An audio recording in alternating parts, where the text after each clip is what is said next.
Can Duolingo make you fluent in Chinese? Well, let's have a look. So we're going to go through Duolingo, take a beginner level lesson, so A1 or A2, intermediate, B1, and advanced. So B2 is as advanced as it goes. So on LinkedIn, B2 would be considered professional working proficiency.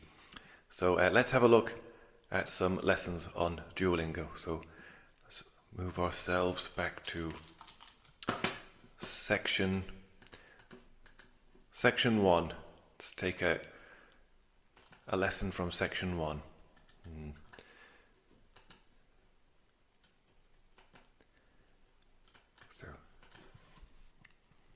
So this is for if you've started learning in the past 6 months to 1 year or so, this should be within your range. So 学生老师. So and also if you can if you haven't quite mastered your characters yet, you can install pinyin next to these. 我是中文老师，你呢？ So 我是中文老师，你呢？ I'm a Chinese teacher and you? I'm an English teacher. 对，我说中文。对，我说中文。你是老师，对不对？ So if it's a yes or no question, the answer must also be yes or yes. So 对不对？对，我是中文老师。我说中文和英文。So 我说中文和英文。你说英文，对不对？ So you get the picture. So also it can help you approach 汉字, so characters from the early stages. So how common characters are pronounced and words they may appear in. Also pinyin. So famously, Chinese only has a few vowel sounds and even fewer consonants. So words are often distinguished by these tones. Ma, ma, ma, ma. So at beginner level, Chinese can really familiarize yourself with this. So it's definitely good for beginners. Let's move up to an intermediate-ish lesson. So let's go up to section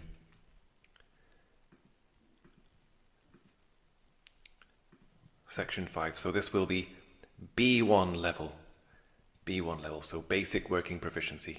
On LinkedIn, let's take a B1 class in Chinese and see if it's an appropriate challenge.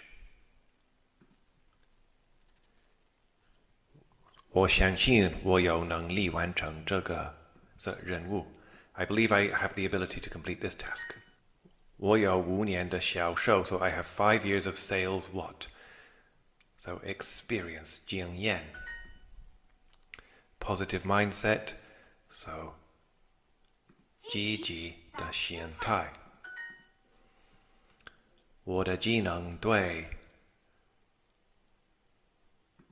So my abilities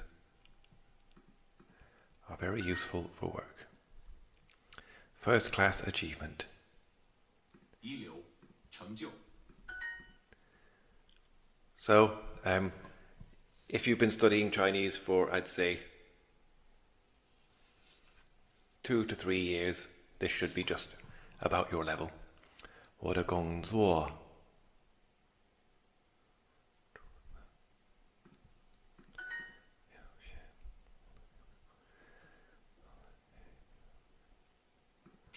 What is your preference?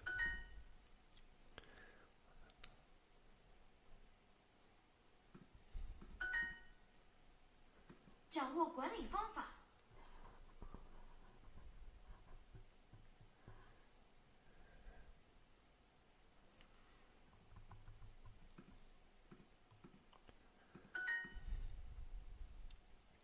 学习计划。你最喜欢的学科是什么？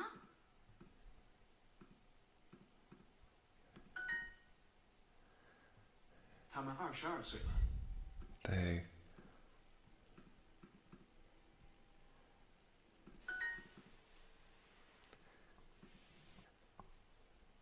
So now we'll go on to the highest level it has, so section 8, which is as far as it goes. So this will be considered upper B2 level. So C1 would be full professional proficiency, C2 would probably be native or bilingual level. So let's see how difficult this is.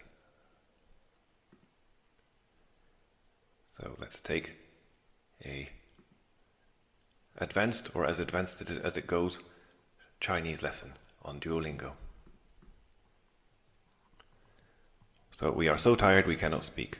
我们累的说不出话了。我们累得说不出话了。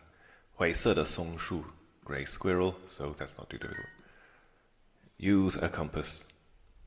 So far this isn't necessarily a perfect example of how advanced this gets. 使用指南针。紧紧的绷带。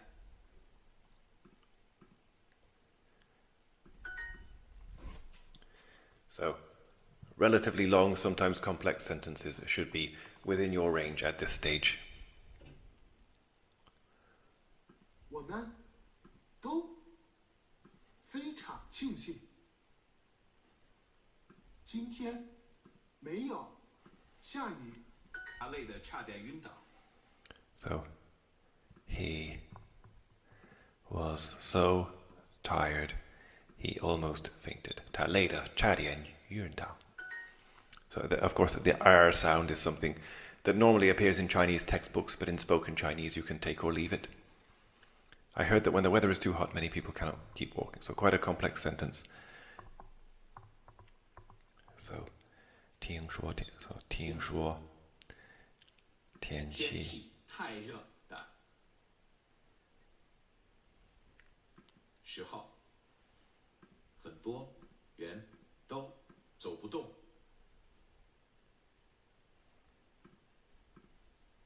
会走不动。So waterproof hiking shoes, relatively simple, but the kind of vocabulary that doesn't necessarily crop up in everyday spoken Chinese. So, 防水登山鞋。弯曲的山路。Winding mountain road, 弯曲的山路。你觉得下坡比上坡容易吗？ So, 你觉得下坡比上坡容易吗? So, do you think going downhill is easier than going uphill? Well fitting and comfortable. 合脚又舒适。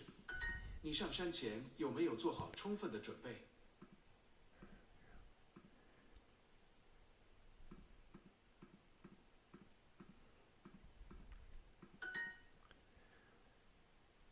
直升机飞行员。你觉得这个下坡太陡了吗？ Will you still forget to apply the sunscreen in the future? 你还会忘记防晒？以后还会忘记防晒吗？你们为什么没有事先讨论集合地点？ So, 你们为什么没有事先讨论集合地点? So, why didn't you discuss the meeting place in advance? So that's an advanced lesson as far as it goes. There are also practice lessons on Duolingo. So so listening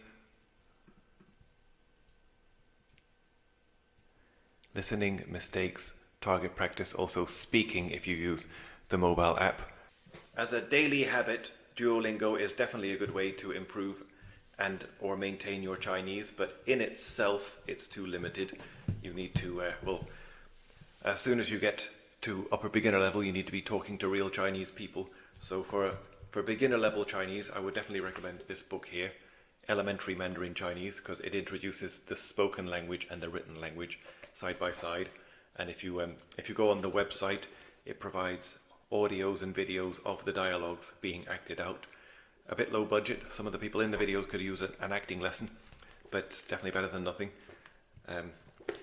No textbook is ever perfect, but this one for beginner level is the one I recommend. For intermediate, this one, Chinese Language and Culture because I got this way back at the end of 2007 and started it the following year, and it really goes into things that make China uniquely China and the language uniquely Chinese. So the chapters will include matchmaking, 婚姻介绍, an ancient tradition in China and a multi-billion-dollar industry and a national obsession. Great Wall, Changcheng, the history of the Great Wall. So figures like Qin Shi Huang, so you learn a lot about historic figures like that. Also mythical figures like Meng Jiangyu from the same story.